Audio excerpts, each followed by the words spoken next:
Seguimos en la ruta hacia la masterclass de la Capilla Sixtina. Y al hablar de la capilla, lo primero que se viene a la mente son los frescos de Miguel Ángel. Sin embargo, es importante tener claro que los frescos de Miguel Ángel fueron en realidad la cereza del pastel de todo un esquema decorativo que guarda la capilla. Y como hablamos en nuestro video anterior, este esquema narra un mensaje significativo y profundo que va dirigido a la más alta jerarquía de la Iglesia en el momento más importante de las funciones de este cuerpo eclesiástico, como es la de escoger un nuevo papa. Y para ir contestando los grandes porqués de las representaciones visuales dentro de la capilla, como por ejemplo, ¿por qué fueron estos artistas en específico y no otros los que pintan los primeros frescos de la capilla? Y sobre todo, ¿bajo qué criterio se escoge ese determinado discurso teológico que informa la creación de estos primeros frescos? En otras palabras, ¿cuál es el mensaje que le interesa a la Iglesia que los cardenales lean en las representaciones visuales de las paredes de este lugar sagrado? De todo este mensaje y de este discurso estaremos hablando en la masterclass. Pero para ir contestando estas preguntas es necesario primero poner la Capilla Sixtina en contexto histórico y hablar del Papa Sixto IV, de la Roma del siglo XV y de la situación política en Italia en ese tiempo. Y eso es lo que vamos a hacer ahora. La península itálica en el siglo XV no era el país unificado llamado Italia que hoy todos conocemos, sino que estaba dividido en reinos, repúblicas, ducados, y en el centro de la bota tenemos lo que se conocía como estados papales o estados pontificios, que no era otra cosa más que el territorio que pertenecía a la Iglesia y del cual el gobernante secular era nada más y nada menos que el Papa, además de ser el líder espiritual de todo el mundo, naturalmente.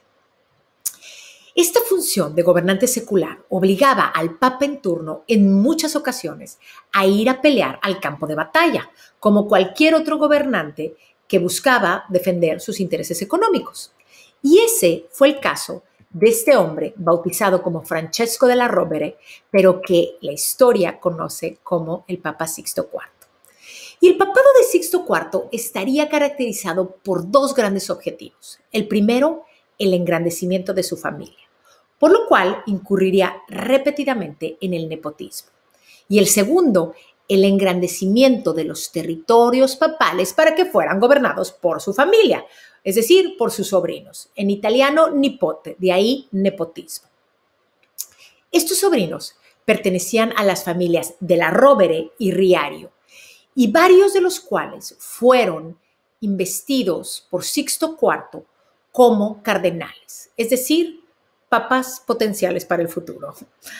Protegiendo sus intereses, Sixto IV entabla una guerra con este hombre, Lorenzo de Medici, llamado Lorenzo el Magnífico, quien era el líder de facto de Florencia. Lorenzo era prácticamente un príncipe sin corona, porque los Medici no tenían títulos nobiliarios y Florencia era una república. Así que para ejercer su control, la familia de Medici debía de valerse de su enorme fortuna para inclinar las votaciones hacia su favor. De igual modo, este hombre Lorenzo utilizaría toda esta fortuna para financiar las humanidades, el arte, a los artistas del Renacimiento florentino, y sería un gran mecenas y una figura importantísima en el desarrollo de las artes. Ok, volviendo al pleito entre Sixto IV y Lorenzo. Este pleito entre ambos se da por el control de la ciudad-estado de Imola, al sur de Bolonia, hoy famosa por su Fórmula 1, pero en aquel tiempo se destacaba por su posición geográfica dentro del mapa de la península. Quien tuviera el control de esta ciudad controlaba la ruta comercial hacia Venecia, así que obviamente era una situación geográfica importantísima. Las hostilidades entre Lorenzo y Sixto comienzan después de un episodio en la historia de Italia digno de las mejores novelas de intriga, la famosa conspiración de los Pazzi. Jacopo de Pazzi, el patriarca de esta familia y enemigo mortal político y sobre todo bancario de los Medici, opta en un momento dado por desembarazarse de un solo golpe de Lorenzo y su hermano Giuliano y trama una conspiración dramática y teatral en cuyo plan estaba indirectamente involucrado el Papa, que aunque hay que dejar claro que el Papa nunca sanciona el asesinato de los hermanos, pues sí apoyaba el plan de liberarse de los Medici que tanto le estorbaban en sus planes pues, de extensión territorial de los estados papales, ¿verdad? Lo cierto es que a los conspiradores, entre ellos algunos de los sobrinos del Papa, pues les viene guanga la sanción papal de Sixto IV y con o sin ella y su aprobación o no, deciden matar y liberarse de una vez por todas de los Medici y se acabó.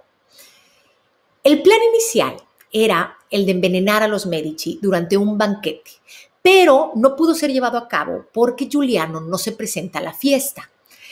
Entonces se prepara un plan alternativo a toda prisa, ya que los Pazzi habían introducido mercenarios a la ciudad de Florencia que no tardarían en ser descubiertos si la situación se prolongaba.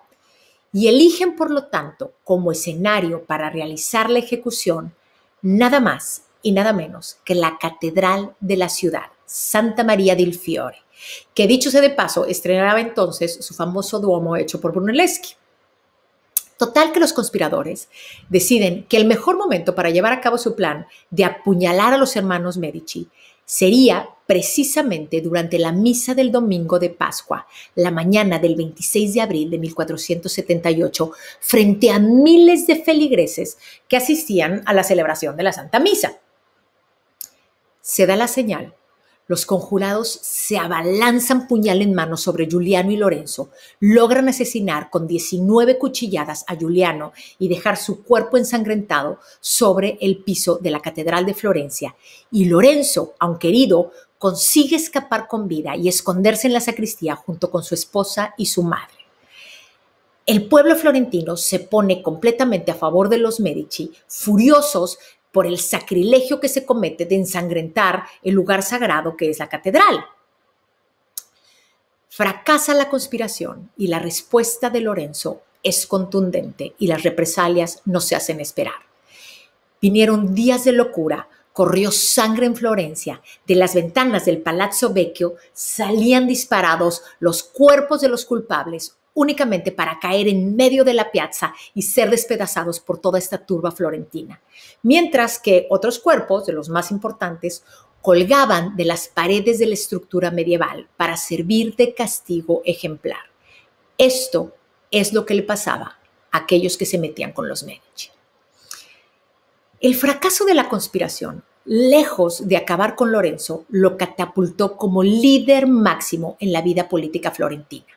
Lorenzo, después viene que es excomulgado por el Papa y Florencia castigada con un interdicto, lo que en español se le conoce como un entredicho y que en derecho canónico y en términos prácticos quiere decir que la iglesia rompía con la ciudad y los florentinos no podían asistir a los oficios eclesiásticos y recibir los sacramentos. Esto como castigo por la ejecución del arzobispo Salviati, que había estado involucrado en la conspiración. Y aún con este castigo papal, Lorenzo queda como líder de Florencia y comienza una guerra entre Florencia y Sixto IV y el ejército pontificio. Este conflicto entre Florencia y la iglesia dura un par de años. Mientras tanto, en Roma, la Capilla Sixtina estaba siendo construida, o más bien reconstruida, porque la estructura sustituye una capilla que se le conocía como la Capilla Vieja y que se levantaba entre la antigua Catedral de San Pedro y el Palacio Apostólico. Su construcción se llevó a cabo durante la década de 1470 y termina de edificarse finalmente en 1480, que es precisamente el año cuando termina la guerra entre Florencia y el Papa. Una guerra que termina sin ventajas territoriales para ninguna de las dos partes.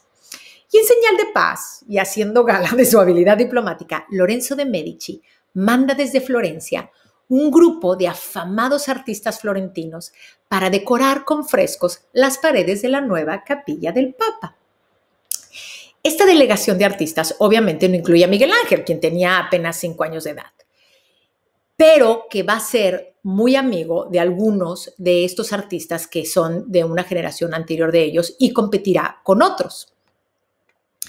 de quiénes forman este grupo de artistas, de sus frescos que hoy todavía decoran las paredes de la Capilla Sixtina, del significado teológico que guardan y de cómo estos artistas marcan la pauta para las representaciones de Miguel Ángel, es parte de lo que estaremos hablando en la Masterclass. Inscríbanse y síganos en nuestro grupo de Facebook y en nuestro Instagram.